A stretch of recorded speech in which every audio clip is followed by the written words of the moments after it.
ප්‍රවාහන හා සැපියුම් සේවා බලන්න මේ මොනවද ඇවිල්ලා තියෙන්නේ කියලා.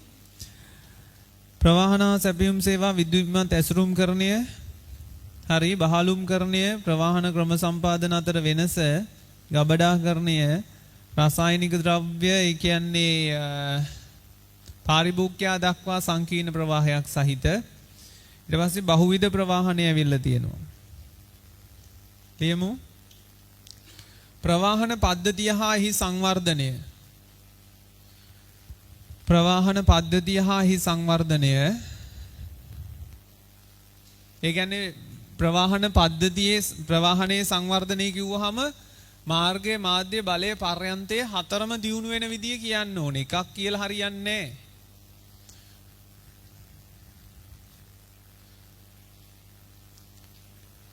ඊළඟට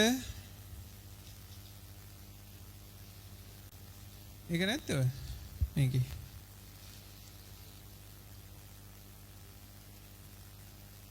සංවර්ධනයනේ. ඊළඟට ප්‍රවාහන ක්‍රමවල වාසි අවාසි දෙක බැගින් බලන්න. ප්‍රවාහන ක්‍රමවල වාසි අවාසි දෙක බැගින් බලන්න. ඊළඟට ප්‍රවාහනයේ වැදගත්කම ප්‍රවාහන මාධ්‍යයක් තෝරා ගැනීමේදී සලකා බලන සාධක නව ප්‍රවාහනයේ නව ප්‍රවණතා. ඒක නම් වෙනයි එකක් නැහැ කියලාත් හිතෙනවා.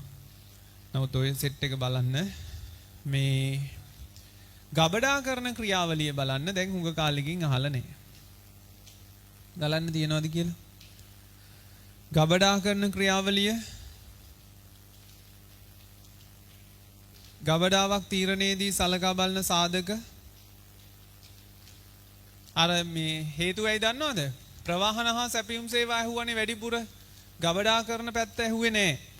බහලුම් කරන්නේ වාසිය අහලා හැම නතර කරානේ. දැන් ඒක ඉතුරු වෙලා තියෙන්නේ ගබඩා කරන පියවරයි සලකා බලන සාධකයි ගබඩා කරන ක්‍රම. තට්ටු ඇසුරුම් ක්‍රමය, එහා මෙහා කළ හැකි තට්ටු සහිත රාමු, ගොඩවල් වශයෙන් ඇසිරීම ඒවා.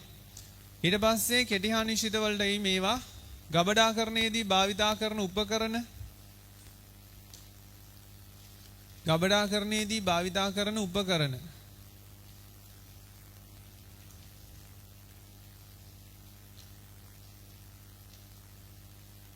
ඊළඟට ගබඩා කරන උපකරණ වල ප්‍රයෝජන කටයුතු පහසු වීම කාර්යක්ෂම වීම මේ අනතුරු අඩු වීම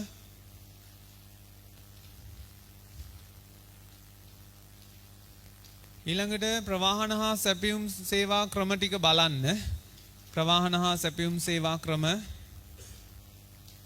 ප්‍රවාහන හා සැපියුම් සේවාවල අවශ්‍යතා ප්‍රවාහන හා සැපියුම් සේවාවල අවශ්‍යතා ඊළඟට ප්‍රවාහන හා සැපියුම් සේවාවල ප්‍රයෝජන කුරියර් සේවාව ප්‍රවාහන හා සැපියුම් සේවා යනු නිර්වචනයේ ලොකු නිර්වචනයක් ඒකේ තියෙන්නේ. ප්‍රවාහන හා සැපියුම් සේවා යනු